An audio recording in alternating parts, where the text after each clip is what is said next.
I just got a Live stream, notification. yeah. Yes, we We are. are live. Yay. Oh, I do see some people coming into perfect.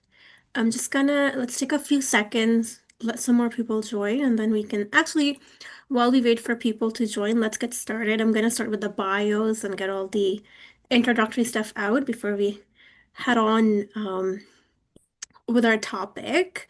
So, welcome everyone to Family Law Now After Hours.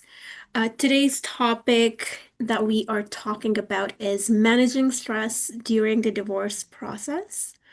As we all know, divorce often triggers intense emotions and real-world disruption, changes to routines, finances, family roles. Managing stress is not a luxury, it's an essential part of protecting your health and making clear decisions. And that's the topic for today. Please make sure you use the Q&A feature to submit any general comments or questions about the topic. For any specific inquiry about the details of your family law matter, please contact our team directly. The purpose of this series is to discuss general information on separation, divorce, and family law matters. Any information provided here should not be construed as legal advice.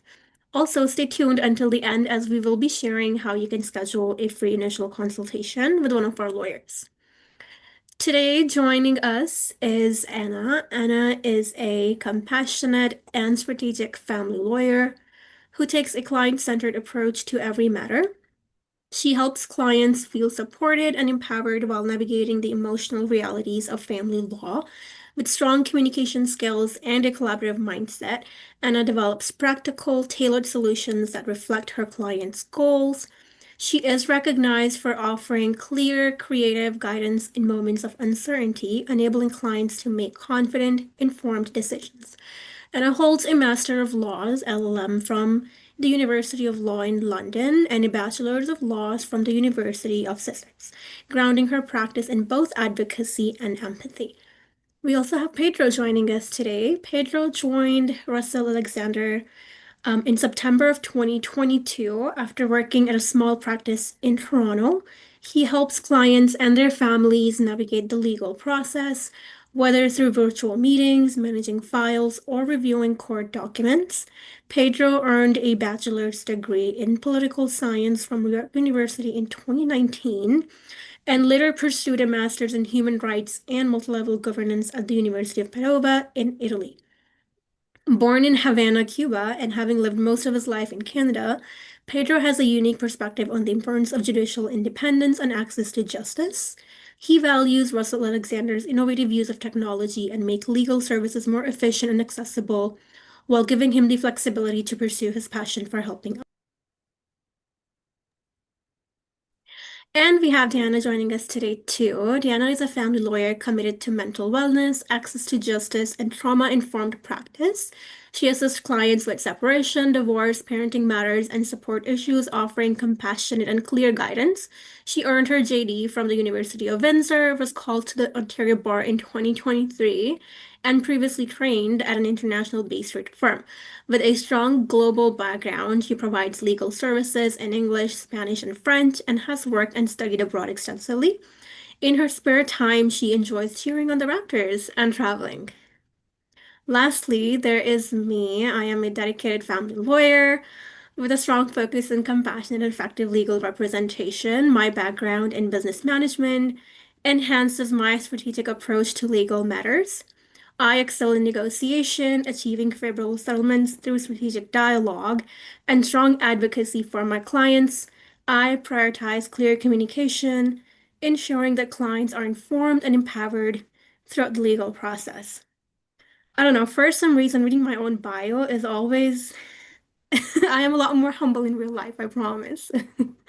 Okay, so we'll dive into our topic today, which is managing stress during the divorce process. I will ask Anna to get us started. Anna, what are some common sources or reasons for stress when people are going through a divorce and separation? Why are we talking about this topic today? Well, go ahead. Yeah, there's definitely a lot of common sources of stress and divorce. When people think about divorce, they often imagine the legal issues first. the parenting schedule, support, property division. But in reality, the legal process is only one layer of what makes this period so stressful. Divorce touches on every part of a person's life, and the stress often comes from many places at once. One of the most common sources of stress, I'd say, is uncertainty. Clients are suddenly facing questions they never had to think about before. Where will I live? What will happen to my finances? What will my relationship with my children look like? That uncertainty creates a sense of instability, and it can make even small decisions feel overwhelming. Another major source of stress is the emotional impact of the breakdown of the relationship itself. So, regardless of who initiated the separation, most people experience grief, anger, guilt, or sadness. Um, these emotions often fluctuate day to day and can feel like there's no solid emotional ground to stand on. So, people sometimes describe it as being on a roller coaster they didn't choose to ride. There's a lot of stress that comes from the change in family dynamics, especially those with children. Parents worry about how separation is going to affect their children, how the transition between the homes is going to work, how conflict with the other parent is going to impact everyone in the family. And even when parents agree on many issues, the simple fact of recognizing that the family structure is changing can create emotional strain. There are some practical and logistical pressures as well. Suddenly, there's meetings with lawyers, financial disclosure requirements, deadlines, maybe court appearances, and new routines to build. So many clients are accessing the legal system for the very first time too when they go through a divorce and a separation. And the unfamiliarity with the process can add a layer of anxiety. Sometimes, as simple as receiving an email from a lawyer can be triggering that tension because it's another reminder that everything is in flux right now. Financial stress is another major theme. Living separately usually means managing two households instead of one, often without any increase in income. Decisions about support. The more I speak, I realize how sad I'm making it all seem, but there's a lot to consider here. And there's a lot of pressure. So I think it's important that you just be kind to yourself. And with knowing that future planning is an important process, and recognizing these stresses helps with minimizing them, right? So it's about normalizing them. I often tell clients that what they're experiencing is not a sign of weakness or failure. It's a very human response to a major life transition. When people understand the source of their stress, they're better equipped to respond to it. So rather than being blindsided by our own emotions or our own feelings, naming that stress can sometimes help manage it. Thank you, Anna. You're right. This is the first step, recognizing that you are going through something that is difficult and it can trigger stress. Once you know that, you can take steps to protect yourself and to better manage it. Um, and building on everything you said, there are some practical techniques that people can adopt to better manage the stress that comes with dealing with separation and divorce. Um, I kind of divide them into two. There's immediate relief techniques when you're in the moment and you're feeling stressed, and there's ongoing, changes that you can bring to your routine, to minimize the stress on a more long-term basis. Now, talking about more immediate techniques, in the moment, maybe you are feeling overwhelmed. Maybe there was an argument. Maybe there's a letter from opposing counsel that isn't very nice. It's natural to feel stressed and not in control of your feelings. And I'm going to say some very basic things like breathe. Trust me, it helps. It's so basic, but it helps. Slow, deep breaths can calm your nervous system down instantly. Even, step away from your computer, or if you have an argument, go outside, go for a short walk, stretch, shake out the tension in your shoulders.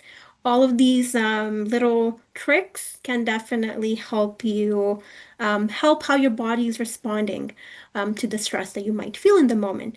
Mindfulness, grounding, take a few seconds to focus on your surroundings, notice what you see, hear, feel.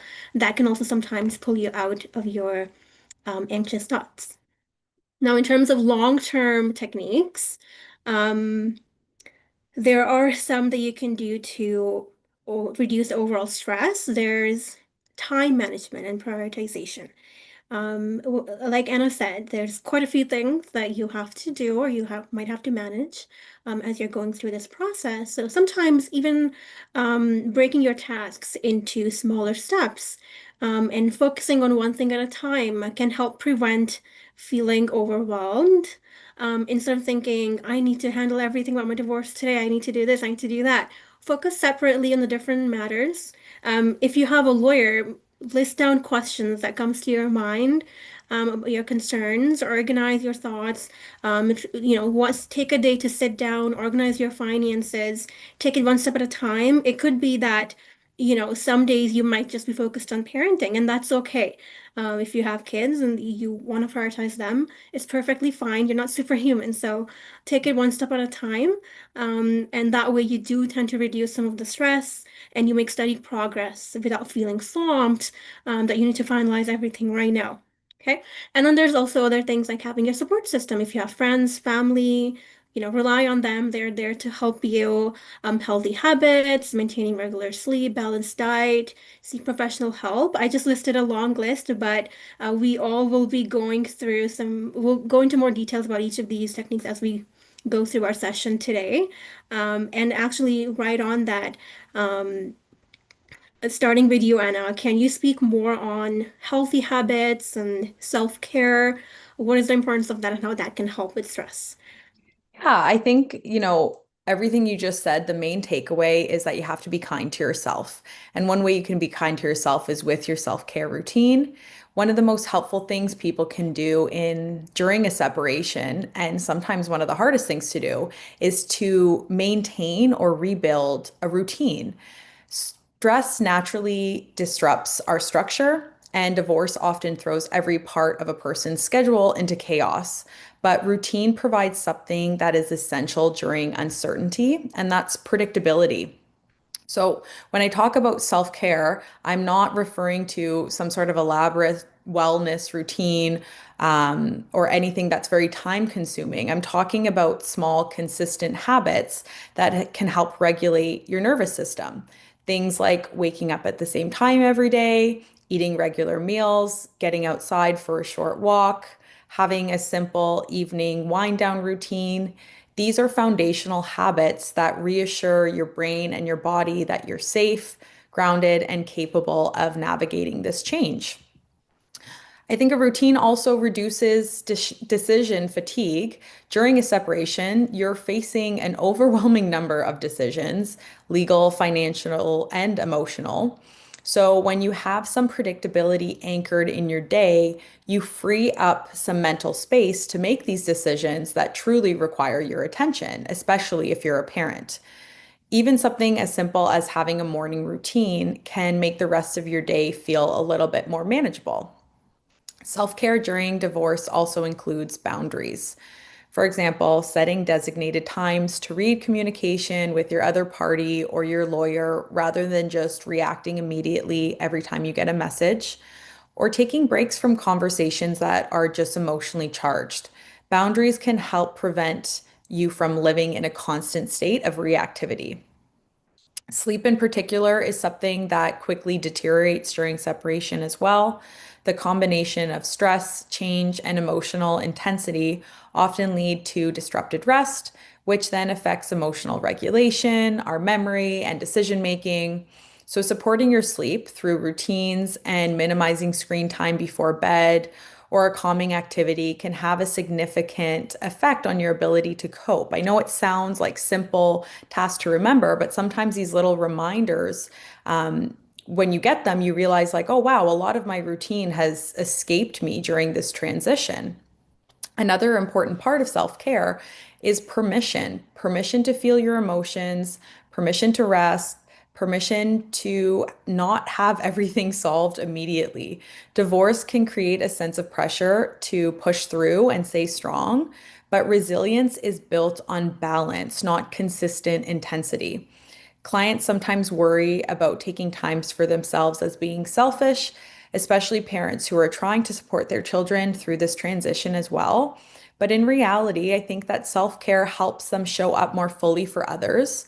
When you're rested and nourished and supported, you communicate more effectively, you think more clearly, and you make decisions aligned with your long-term goals rather than short-term reactions. So ultimately, I think that a routine and self-care aren't luxuries, they're stability tools. They're small practices that help you create these little pockets of calm during periods that often feel unpredictable. And they're habits that can help carry you not just through the divorce, but then into the next chapter of your life. Thank you again, Anna. Combining everything that we've talked about so far. Um, Generally, we focused on strategies you can implement personally to better manage this process, and kind of combining and building on all these strategies. There's additional things you can do. So, in addition to personal changes and lifestyle changes, there is also outside help available, and this is where professional support comes in. And I'm not talking about lawyers. I'm talking about therapy and counseling because we're talking about stress. Divorce is not only a legal and logistical process, which a lot of times your lawyers are focused on. It's also an emotional and psychological journey. And we're all very mindful of the emotions that most of our clients feel as we're trying to help them with this process. So feelings of sadness, anger, guilt, anxiety, they're very normal. And therapy and counseling can a lot of times provide a safe space to process these emotions and to gain more perspective about what's something that matters to you, or what are your long-term goals through this process. And really, it also helps to develop some coping strategies as you're making your way through. Professional support can come in many different forms. There's individual therapy that allows you to focus on your personal growth and allows you to focus on emotional healing, helping you understand your feelings and reactions during this challenging time. There's also co-parenting counseling where it could be that you and your co-parent are attending counseling. Sometimes there's family therapy where children also come in and join the therapy. And so there's quite a few options available for people to kind of navigate their feelings and their emotions as they make their way through the separation and divorce. There's support groups as well. They provide a sort of community of people who are going through similar experiences, which can also feel validating or comforting, knowing that there's other people out there who are also struggling with the same thing that you are, and you get to learn a lot from different people, and maybe just attending support groups could be something that you might need to help you better manage um, this process. And again, seeking professional help is not a sign of weakness. It's a proactive step. It's a smart step toward emotional well-being. It equips you with the tools to manage stress, and eventually it helps you move forward with confidence. Many people find that with the right support, they are able to navigate the process more smoothly and with more confidence. And they feel like they come out stronger if they are able to get the support alongside the legal process that they might be dealing with. Okay, I'm done talking. Pedro, can you speak more on kind of like go back to the whole mindfulness that we were talking about earlier? Can you talk more on mindfulness exercises? Maybe can you provide some more information on techniques that people can use or how it can help overall for people going through this process? Sure. Hi, Shanza. So, as many as you know, I work on the front lines of Ontario family law. So, I always say this: family law isn't just a legal process; it's a psychological one. The emotional load is so intense that some days I felt my job is part clerk, part crisis navigator, I'm part unlicensed psychologist. I honestly think that the LSO should give you all a psychology degree, but that's another I conversation. can attest to this. Pedro works with me. Okay, sorry, go ahead. Yes. And that's exactly why mindfulness and regulation techniques aren't just nice ideas, as you know, Chansa. They're really survival tools for people going through a separation. So let me give you some perspective. Most people that walk into your office are in what psychologists call a dysregulated state. In simple terms, as Anna pointed out earlier, their nervous system is in a threat mode. They're extremely overwhelmed. So their body feels like they're in danger, even if they aren't. So a text from an ex, a missed parenting time, a sudden financial demand, and their body reacts as if they were facing some real danger. So cortisol spikes, tunnel vision increases, and antagonism is typical. And that's when people get defensive. So we're talking about impulsive reactions here. And it's from that place that people make decisions that hurt their case, and more importantly, their well being. So mindfulness isn't about me being the Dalai Lama or sitting on a mountain. It's about creating just enough space in your mind to soften that internal dichotomy in between the need to protect myself and the need to co-parent effectively. So let me walk you through three very simple techniques that I actually use with clients right in the middle of conflict. And believe me, they work. The first one is just breathe. You inhale for seconds, hold for 2 seconds, and exhale for 6 seconds. It sounds simple, but it's really powerful. When clients do this before responding to a hostile email, everything changes. They stop reacting from fear and start responding from clarity. Reasons takes over passion. And there is someone that worked with you and with me that says, okay, are you citing Pierre Trudeau over here? Reason over passion? Well, I'm not citing Pierre Trudeau, but in any event, reason takes over passion, which is exactly what we want. The second method is the name the emotion method. All right? So this comes straight from emotional psychology. The rule is name it to tame it. So instead of my ex is making me crazy, try I'm noticing frustration because I feel unheard right now, right? Or I'm feeling anxiety because I'm worried about the next court date, which, as you know, that this is half of our clients. They're worried about the next court date, and they start emailing us that there is no tomorrow, right? So just labeling what you feel can drop the intensity level or the emotional level to nearly half. And it shifts from an emotional reasoning to practical reasoning. So finally, let me give you a real life example. I know that you don't need one, but to our clients, the ones that are going through this, I had a client once who got a really long, angry email. Somebody was accusing her of withholding the children's clothes. So she was ready to fire back. I mean, she was extremely angry. So I called her. We took a moment. We acknowledged what she was feeling, and then she sent a short, really short response, just 3 lines. Just 3 lines. Thank you for reaching out. The closing wasn't back with the children. I'll double check their backs next time. That's it. So that's mindfulness. That's emotional regulation, no escalation, no antagonism, just clarity and peace. Back to you, Chansa. Thank you so much, Pedro. That was very, very helpful. Um, Anna, I am back to you again. I know Pedro spoke on mindfulness. I also hinted towards support network and support groups. Perhaps you can kind of expand on that for our audience. Yeah, for sure. Before I start, how do I hire Pedro to be my therapist? I feel like I need this talk through all day. Building a strong support network is absolutely important. It's one of the most important things someone can do during a divorce is building that strong support network, making sure you have people on your side. Separation can feel very isolating, even when you're surrounded by people. So clients often say, it's a very isolating experience. They feel very alone, very misunderstood. And those, especially misunderstood by those who haven't been through it. And it's an overwhelming amount of pressure to make everyday decisions now on your own. So a support network brings connection, it brings perspective, and it brings stability. It can come in different forms, and each plays a different role. So you have your emotional support.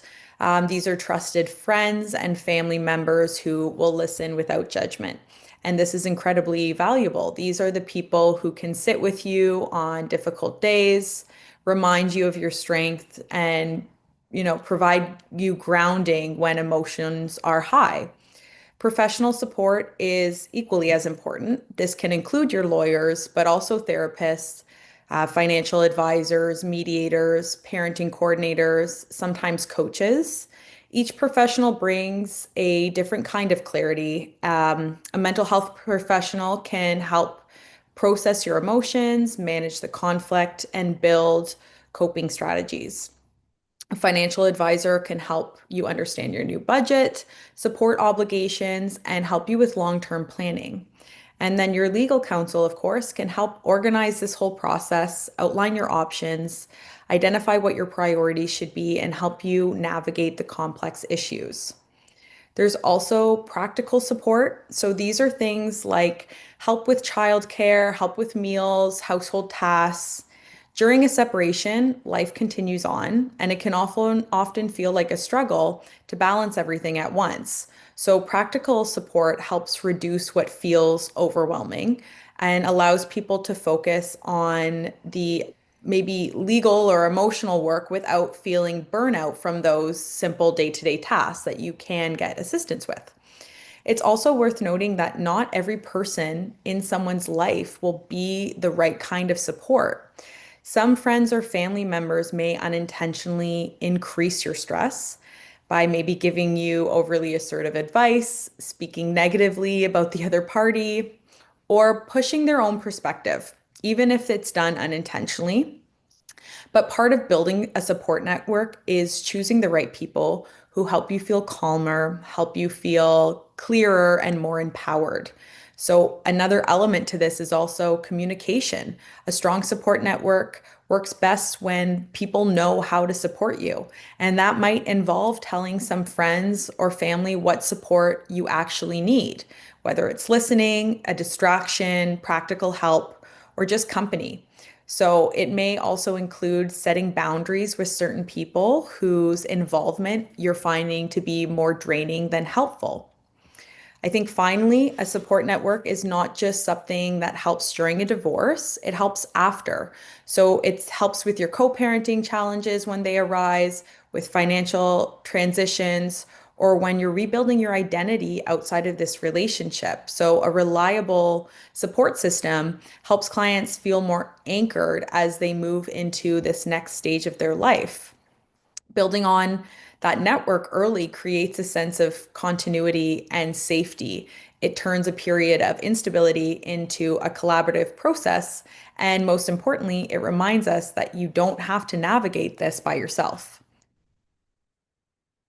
Thank you so much, Anna. And I really like how you also mentioned how you want to pick and choose on as to who you're relying on, because sometimes there are some people who could essentially make it worse for you. And one category of people that I would like in there is your friend who's also going through a divorce and telling you that your lawyer's strategy is incorrect because their strategy that their lawyer applied on their case is better. Every case is different. Something that worked for your friend would not necessarily be the right approach on your file.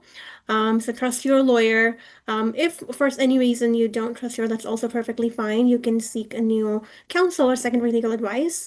But on a general note, typically your lawyers do have your best interest at heart. But certainly relying on a support network can definitely be very beneficial. And if you have the resources or if you have people who you can rely on, definitely go use them and seek that support they have available.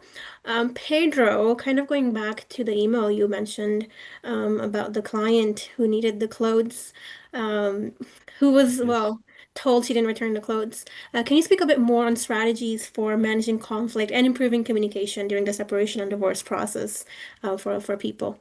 Yeah, most definitely. The whole idea behind that experience is to show how powerful just taking, I know you lawyers use it all the time because you're human as well.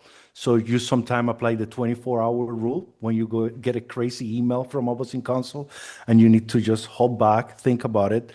So it's not just clients. I do it myself because I'm a human being as well. So now when talking about communication, this is probably my favorite topic because it's where I spend 50% of my day managing conflict and translating emotional loaded communication into something useful, strategic, and hopefully less painful for everybody involved. That's the idea here. And here's the thing, family law is full of antagonism.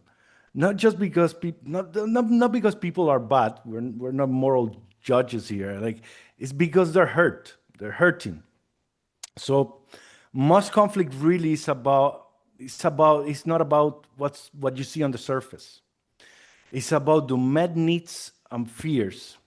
And there is a simple principle I always start with, which is when emotions go up, communication quality goes down. So that's that, and I see that over and over again. And if separated parents want any chance at stability, at co-parenting, or even basic peace, they need to reverse that pattern. So what are how can you do that? That is easier said than done. So, what are some of the most common communication pitfalls, if you may say?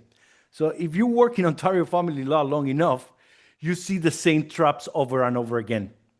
So you get the almost biblical writings, I mean, really long emails about things that happened back in 1998, right? Or using the children as emotional translator.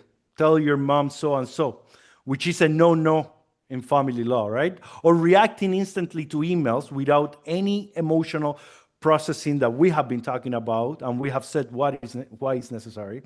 So the classic of bringing every past issue into a new argument or every old argument into a new conversation, right? You see that happening over and over.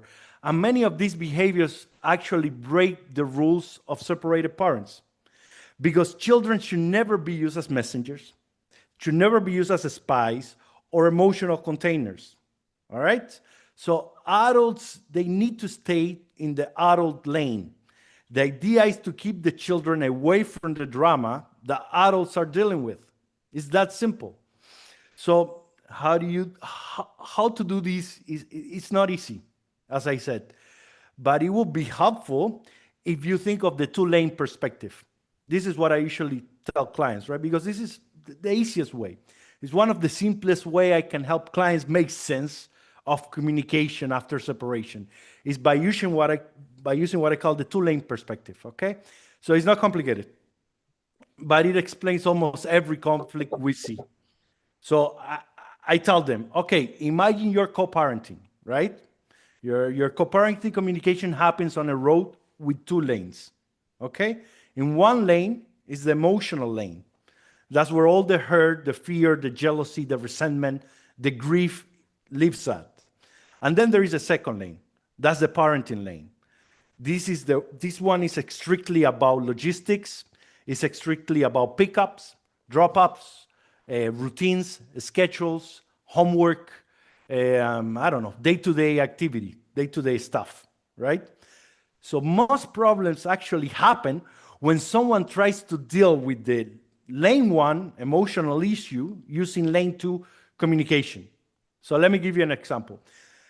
If your ex were about to, I mean, if your ex is upset because you have a new partner, they're not going to come out and say, I'm grieving or I'm scared that the kids may like them more than me.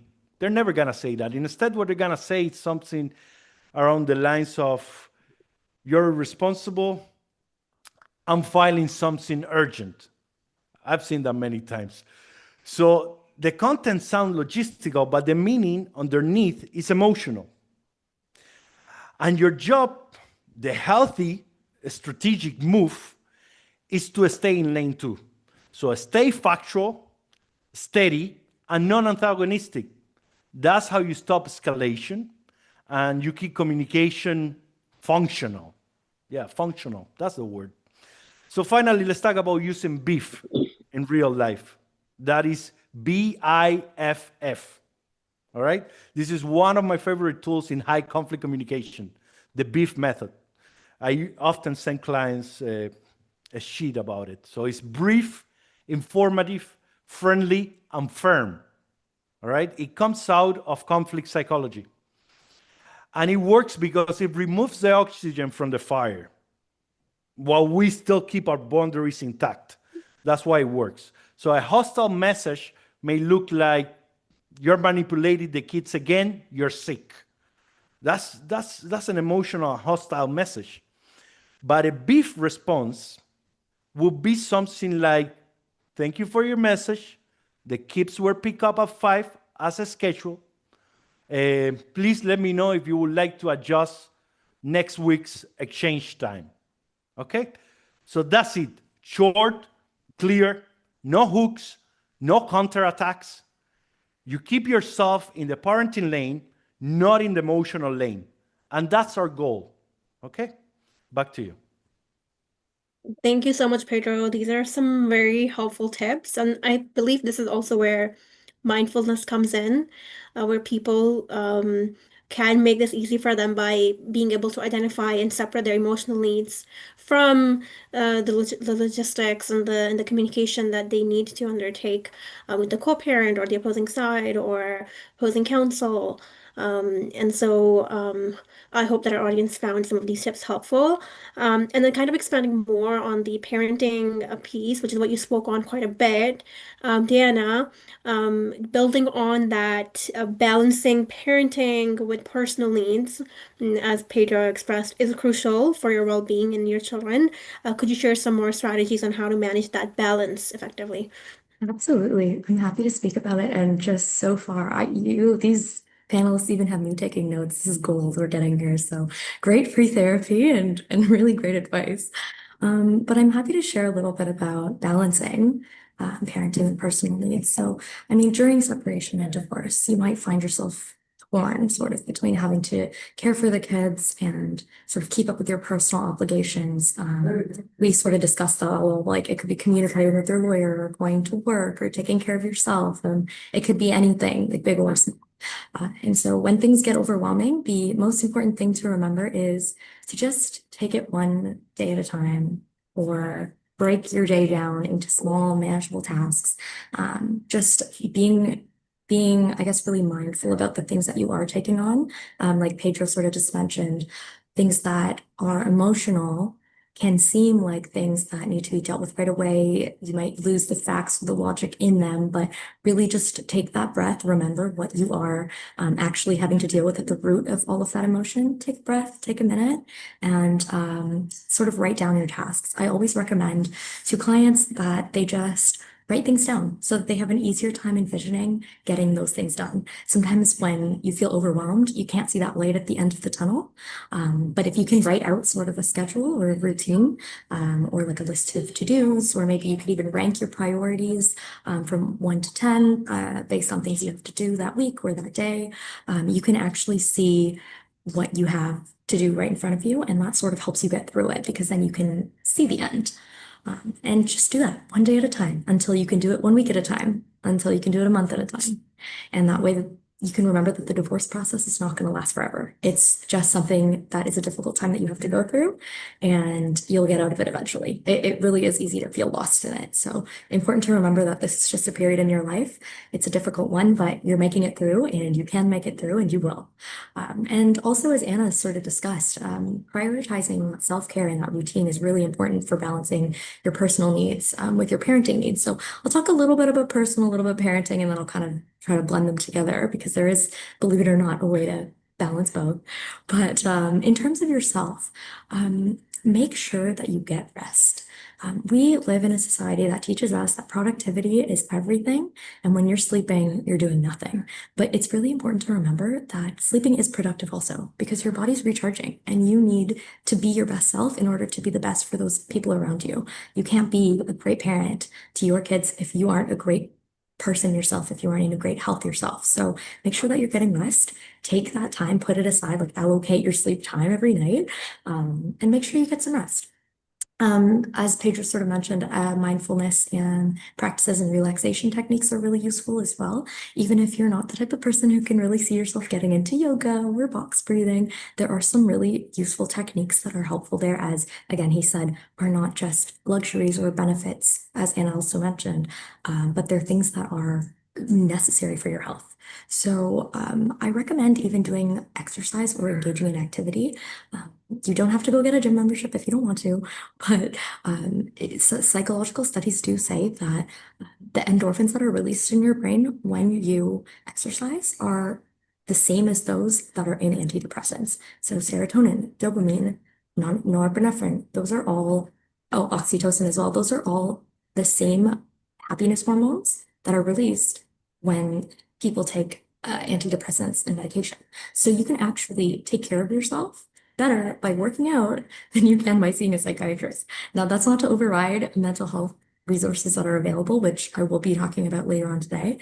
But I also studied psychology. This is not internet information, I promise you. This is verified. Um, but yeah, this is a really useful technique for making sure that you're taking care of yourself, even if you can't find time to do things that you love during the day while you're balancing your parenting needs.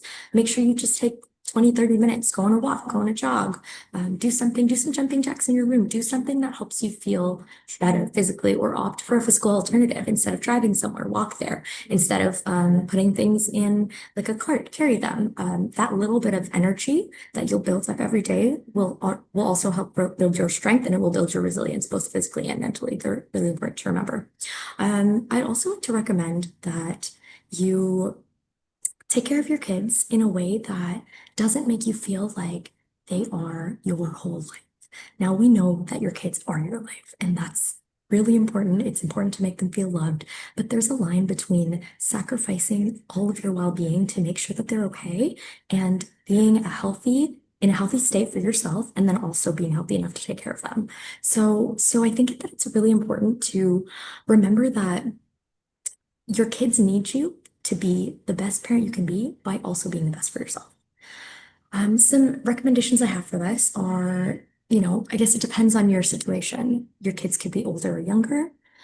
Your kids could be there could be some access issues with them. So there are really a whole bunch of different scenarios. It really depends on what your situation specifically is. And as Shanza mentioned, if you want to talk about your specific situation, that's what we're here to do to help you with. But just generally, if you have, for example, difficulty accessing parenting time with your children, virtual calls in this beautiful age of technology that we live in are always an option. Setting aside a little time and maybe not just calling out of the blue, but trying to come to some sort of amicable agreement where you can just have a little bit of time to talk to them or text them, just to let them know that you're there for them, to check in with them. That's always helpful. Even affirmations. I think that we really overlook the importance of praise and telling people and kids and our loved ones how important and special they are to us. And affirmations are just a really helpful way to ensure that your kids are cared for. I know that we feel like we have to sacrifice our whole health and well-being to put food on the table for the kids sometimes, but even communicating to your kids that they're important to you, that they're loved, and that you care for them is really, really important, because when kids go through the divorce process, they often take the blame. They feel like things are their fault. They feel like their parents are using them as a tool in between. And it's really important to remind them that this is not the case, and that throughout this process, they are the main priority, really. Um, and I mean, again, you may not get along with the opposing party, who might be your ex-spouse, the other parent, whoever it is, but not exposing the kids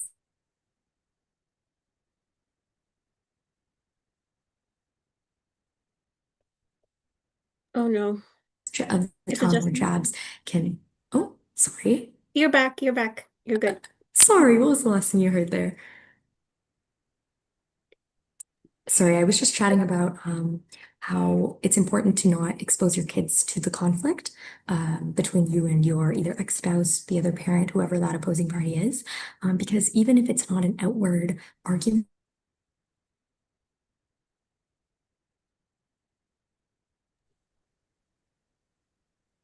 We may be losing her again. oh, sorry, not sure what happened You're back again. there. Okay, sorry about that. Even if it's not an outward argument, I was saying, just little slips of the tongue or jabs at your at the opposing party can really affect the kids mentally. It can make them feel like they are having to pick a side or like really unsafe, like they can't come to you and talk to you about things, open up to you about what's bothering them or what they're stressed about. So just being really mindful about how your conflict with the opposing party affects the kids is really important. And I mean, again, remember, balancing your parenting responsibilities is never going to be easy. So knowing that you're already doing it is a huge step. But try not to focus so much on the conflict between you and your ex or you and the other parent, and focus more on whether the kids are doing okay. You know, are they eating well? Are they getting enough sleep? Do they feel supported and heard by both parents? Are they getting adequate parenting time with each of them? Like your definition of doing okay might not mean that you're getting everything that you want, and it might not mean that you have full control or that your case is going your way, but it means that the kids are supported and that they're doing well and that their best interests are really what's at the center of all of your focus, you and the other parent. So perhaps, you know, they're not getting the kind of communication that they would like with both parents, but it's really important that as long as the kid's safety is not at risk, you might sometimes have to compromise a little bit just because your kids and what they want is a lot more important than sometimes what you want. So just remember to rest, recharge, do things that you love. And just one final tip about your balancing your personal care, which you can also balance your parenting responsibilities with this technique. One of my psychology professors taught me about making a list of small joys that have to do with each of the five senses. So a lot of us have learned that one of these mindfulness techniques is in meditation is to ground yourself, and it helps with anxiety to list something that you can smell, touch, taste, see, and hear. But my psychology professor taught us something a little further than that, where she says, list an activity that you can do or something that relates to each of the senses that brings you small joys and helps to ground you. So something related to hearing might be listening to jazz music because you love the peaceful sounds, or the sounds of rain because that's calming to you. Something that you can taste might be doing some baking, or it might be going to your favorite restaurant and grabbing a meal. So some kind of activity that relates to all the senses. Now, these little things take 5 or 10 minutes to do, and they can be things that you do on your own to help your own personal care. And if you feel like you don't have time to do that for yourself, they can be things you do with your kids too. So there's never really a way to say, you know, it's either all the kids or always me. I can't do both because you can do these things together. And I feel like having that balance is something that is not easy, but it's possible. So those are some tips that I've got for you. And I'm sorry again about cutting out. No problem. Thank you so much, Deanna. I'm glad that you kind of hinted towards the best interest of the children. Even when you're in court, there's the Children's Law Reform Act, Section 24, and the Divorce Act, Section 16. They all talk about that all parenting related issues, when it comes to children, do revolve around the factors that do take into account what's best for the children. So whether you are in court, outside of court, ever dealing with any parenting related issues, that should always be the focus of your attention. And Indiana also liked how you kind of hinted on that parents sometimes forget that in order to parent effectively, you do need to take care of yourself first so that you can take care of your children. Pedro, coming back to you. I think it's time we talk about unhealthy coping mechanisms as well. What are those and should they be avoided? Well, you know everything about those because we deal with those every single day. So yeah, so now let's talk about something that shows up in almost every separation, which is unhealthy coping mechanisms. This one is a big one because separation brings out the deepest and most sensitive parts of the human psyche, really. And when people don't have the right tools, they often fall into behaviors that feel good in the moment, but end up destroying trust, communication, and sometimes even the children's emotional well-being. Let me walk you through what I see every single day. Number one, and this one we see often, is weaponizing the children. This is without question one of the most damaging patterns. When we have an entire sheet that explains exactly why this is harmful, it makes you think once or twice. I often send it to parents. It's called Rule for Separated Parents. And what does it look like, weaponizing the children?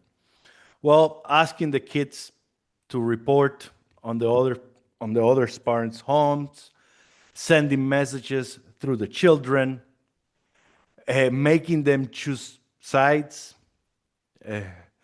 or undermining the other parent's authority. Psychologically, this puts the children into a loyalty being, right? So they have to choose. They feel that they have to split their heart in two just to keep both parents happy. And this is trauma, all right? This is not visible trauma, but deep emotional fragmentation. It's simply no kosher. And then again, I'm not a judge here, but we are totally against the, like, when we see it, we call it out, and sometimes it's done unintentionally, and this is why parents, they should get educated about these things. That's why you should be watching if you're going through a separation right now. It's really simple. Children need both parents. Children are not weapons. Children are not possessions. So another coping mechanism that we see, and I'm certain, I have all certainty, and I'm not a man of certainty, and I'm a man of doubts, but I'm certain that you see a lot because I happen to be your clerk, Miss Sohel, is over texting and overreaching. So another coping mechanism is impulsive communication. And people, they text in anger. They write paragraphs, they use sarcasm, they drag years of unresolved emotional wounds into one logistic conversation. And guess what? It all ends up in affidavits, screenshots, and court exhibits. So I tell clients what you tell me to tell clients, which is you're allowed to feel everything, but you're not allowed to put everything in writing. I often, if Chansa hasn't had a conversation with the client first, then I'll have it.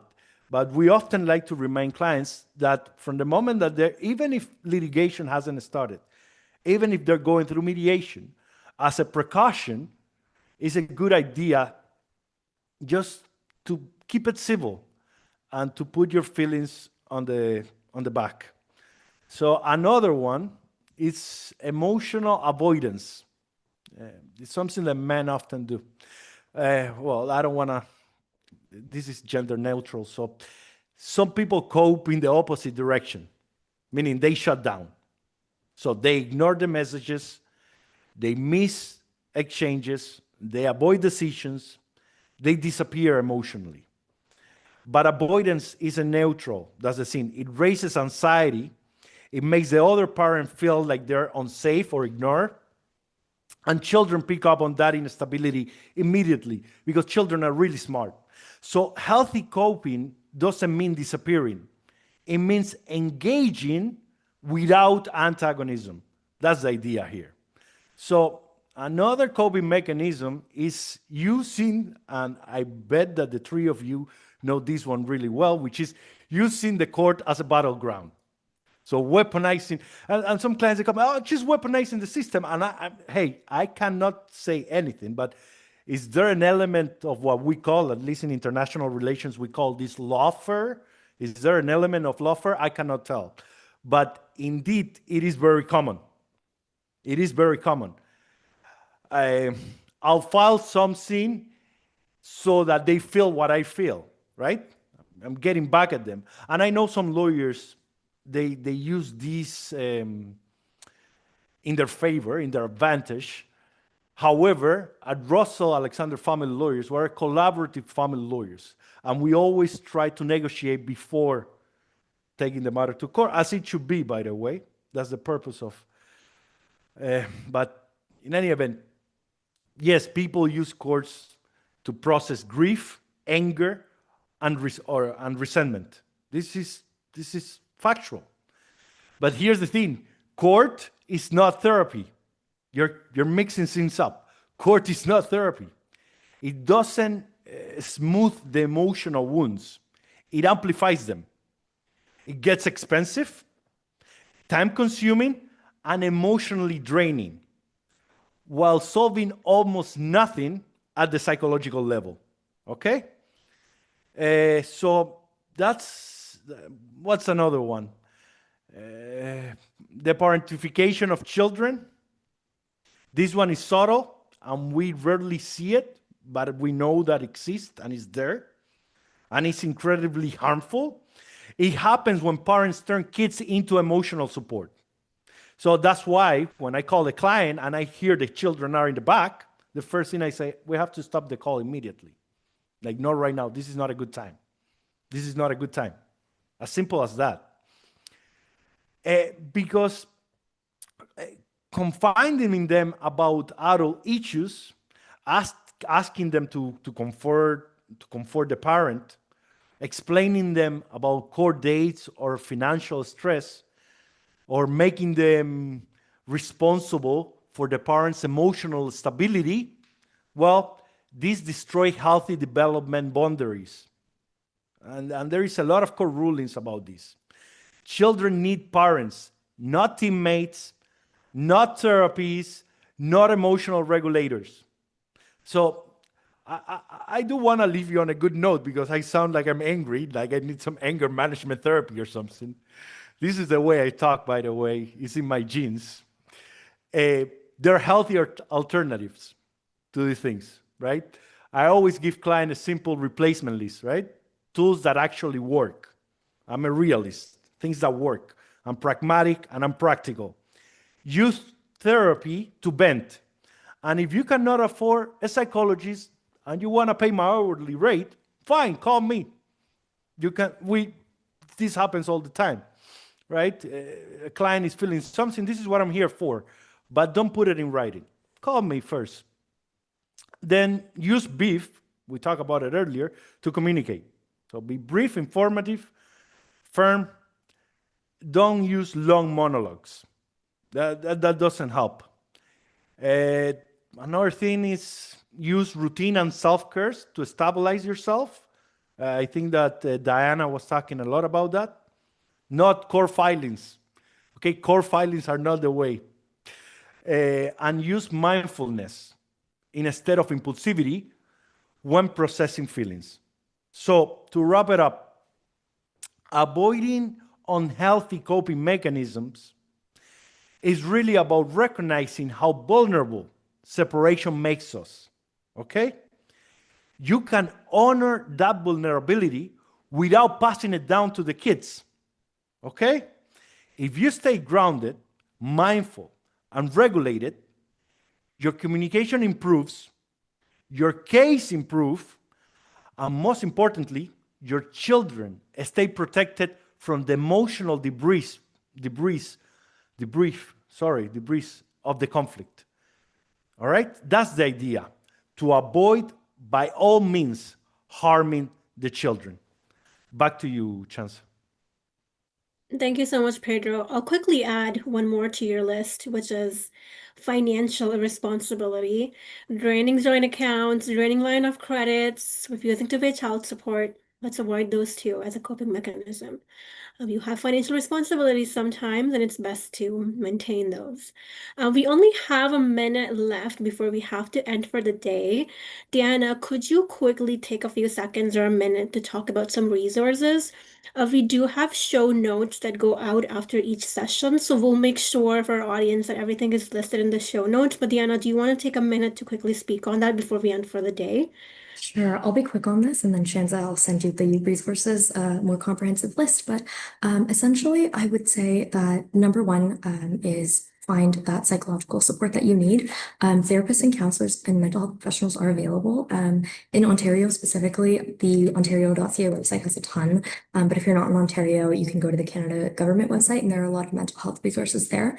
A few that I recommend specifically are Connects Ontario, but it's spelled CONNEX Ontario, and it's a directory of community mental health resources that can assist you with specific problems, whether it's for youth, whether it's addiction, whether it's like homelessness, whether it's just specifically a mental health struggle like anxiety, depression, divorce, and family issues are huge for these professionals to deal with. So using Connects Ontario is a great directory for referring you to where you would need it.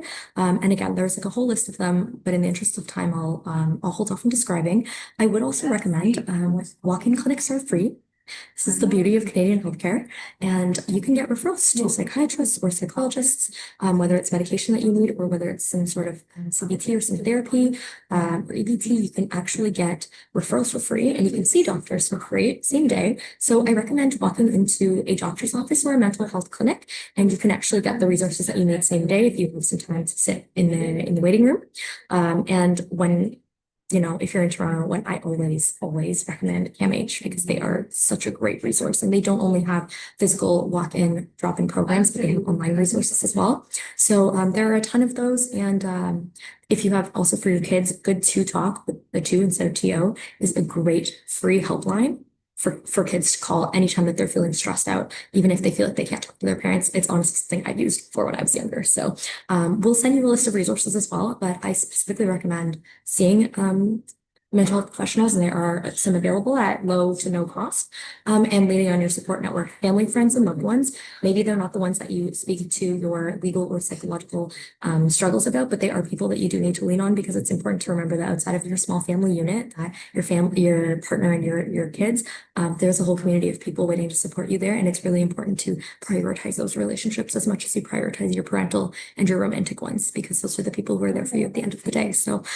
best of luck with navigating the process, and try to identify the source of stress before you tailor your needs and for emotional support to them.